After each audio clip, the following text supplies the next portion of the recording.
And all the children of Israel murmured. There are murmurers among Christians now, as there were in the camp of Israel of old.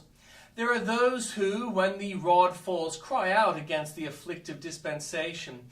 They ask, "Why am I thus afflicted? What have I done to be chastened in this manner?" A word with thee, O murmurer. Why shouldst thou murmur against thy dispensations of thy heavenly Father? Can he treat thee more hardly than thou deservest?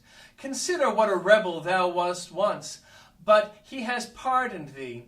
Surely if he in his wisdom sees fit now to chasten thee, thou shouldst not complain. After all, art thou smitten as hardly as thy sins deserve? Consider the corruption which is in thy breast, and then wilt thou wonder what there needs so much of the rod to fetch it out. Weigh thyself and discern how much dross is mingled with thy gold.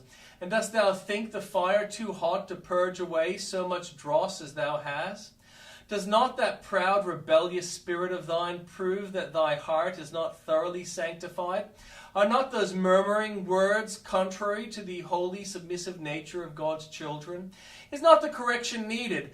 But if thou wilt murmur against the chastening, take heed, for it will go hard with murmurers. God always chastises his children twice.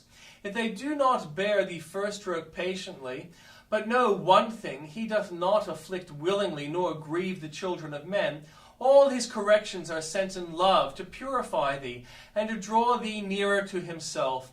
Surely it must help thee to bear the chastening with resignation, if thou art able to recognize the Father's hand. For whom the Lord loveth he chasteneth, and scourgeth away every son whom he receiveth.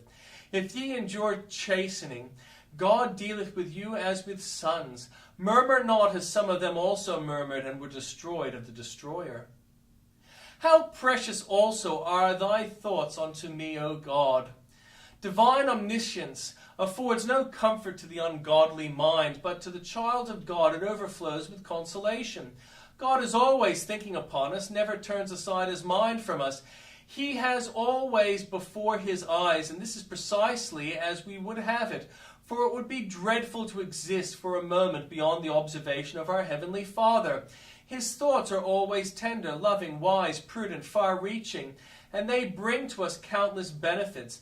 Hence it is a choice delight to remember them. The Lord always did think upon his people, hence their election and the covenant grace by which their salvation is secured.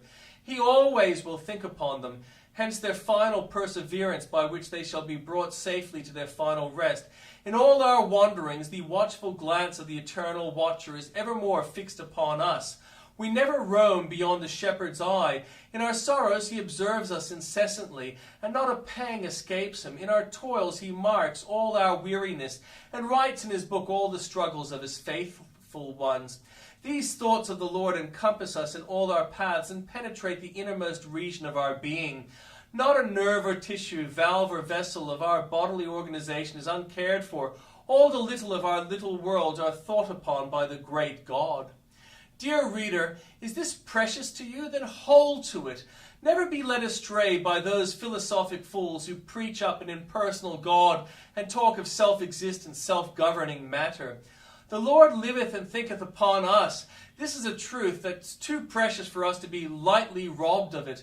The notice of a nobleman is valued so highly that he who has it counts his fortune made. But what is to be thought of by the King of Kings? If the Lord thinketh upon us, all is well, and we may rejoice evermore.